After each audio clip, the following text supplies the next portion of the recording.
My son was born disabled. I think I just found the cure. The day my son Ethan was born was supposed to be the happiest day of my life. Instead, it was the day my world shattered.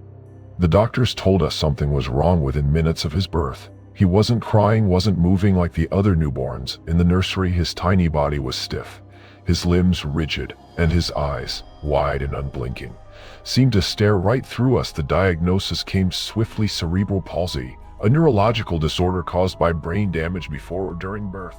Ethan would never walk, never talk, never live a normal... My wife Claire and I were devastated. We'd dreamed of soccer games, school plays, and family vacations. Instead, we were handed a lifetime of doctor's appointments, physical therapy, and sleepless nights. Claire struggled to accept it. She blamed herself, wondering if she'd done something wrong.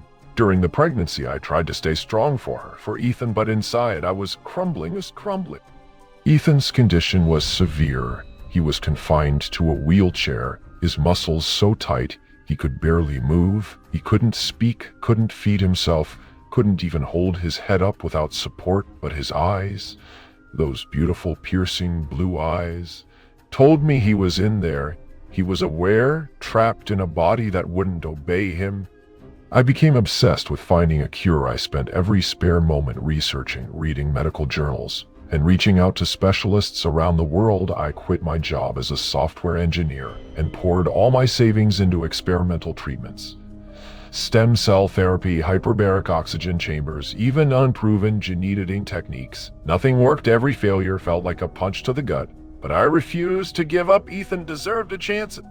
Then one night I stumbled across something that changed everything. I was scrolling through an obscure medical forum, my eyes bleary from hours of reading, when I came across a post titled, "Revolutionary Treatment for Neurological Disorders." The user, who went by the handle Neurojenks, claimed to have developed a groundbreaking therapy that could repair damaged brain tissue and restore motor function. The post was vague, filled with technical jargon, but one line caught my attention. Results. I messaged the user immediately, my fingers trembling as I typed. They responded within minutes, asking for more details about Ethan's condition. I sent them everything: medical records, MRI scans, videos of Ethan's physical therapy sessions. A few days later, they replied with a proposal.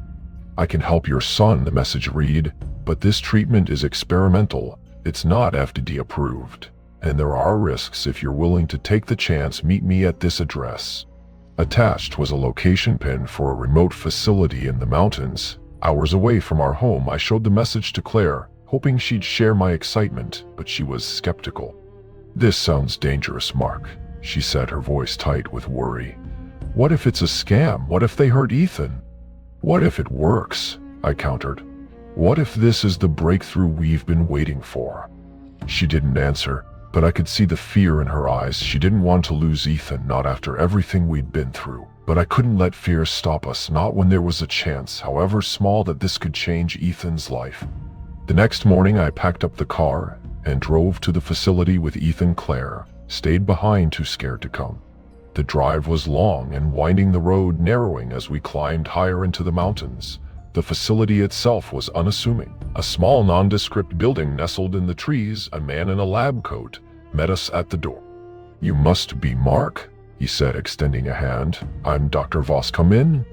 The inside of the facility was stark and clinical, filled with humming machines and blinking monitors. Dr. Voss led us to a small room where Ethan was hooked up to a series of electrodes and IVs. The treatment, he explained, involved a combination of electromagnetic stimulation and a proprietary serum designed to regenerate damaged neurons.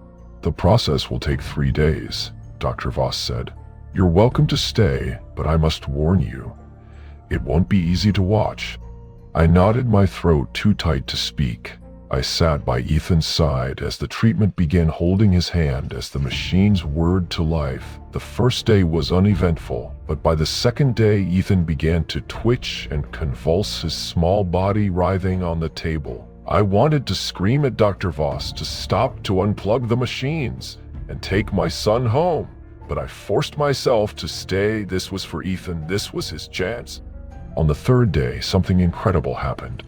Ethan's eyes, usually distant and unfocused, locked onto mine. His hand, which had always been limp and unresponsive, tightened around my fingers, and then, for the first time in his life, he smiled. "Mark, Dr. Voss," said his voice filled with awe. "Look." I turned to the monitor, displaying Ethan's brain activity. The once static lines were now pulsing with life, the damaged areas lighting up like a Christmas tree.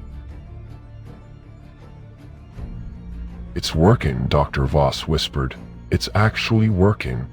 We stayed at the facility for another week, monitoring Ethan's progress. By the end of the week, he was able to sit up on his own, his movements still shaky, but deliberate.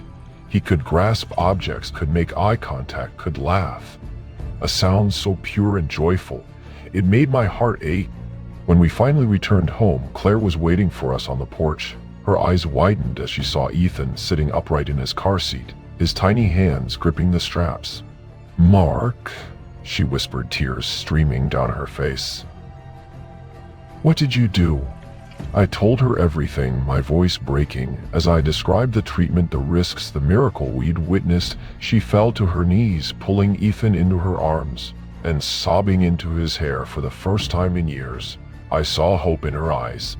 But as the days turned into weeks, I began to notice something strange.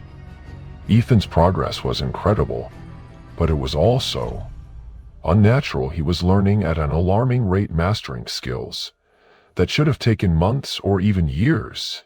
He could crawl, could pull himself up to stand, could even say a few words. Mama Dada more. It was as if his brain was rewiring itself. Then came the nightmares. Ethan began waking up in the middle of the night, screaming in terror. His eyes would dart around the room as if he was seeing things that weren't there. He would babble incoherently, his words a jumble of sounds that sent chills down my spine. One night I heard him whispering in his sleep, his voice low and guttural like it wasn't his own. "Mark," Claire said one morning, her face pale. "I think something's wrong." I didn't want to admit it, but I knew she was right. I called Dr. Voss, but the number was disconnected.